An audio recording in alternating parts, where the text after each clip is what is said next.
The reason why we don't put financial risks up front is because in the beginning stages of innovation, we don't even really understand the problem space well enough. We don't understand the problem space, we don't really understand the solution. If we don't understand what the solution would look like, we have no idea on the costs of putting that solution together.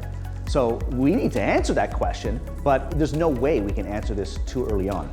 Now, where some large organizations quite often get this wrong is that to be able to get funding for innovation, they often need to answer the market question, the technical question, and the financial question all up front, put together and plead to the board for a budget, and then they get funded.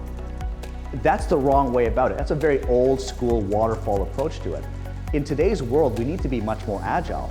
We need to be comfortable with exploring market opportunities, having good hypotheses of what opportunities might be out there, but be willing to kill ideas earlier and take the energy and resources and put them into the ideas that have legs, that we have evidence that these hypotheses are actually real. Customers do have that problem. They do want a solution.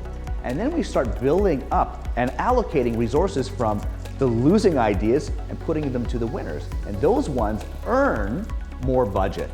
We don't just give them budget, they earn it by showing us that they've built up confidence that the problem is real, that there's a technical solution, so on and so forth.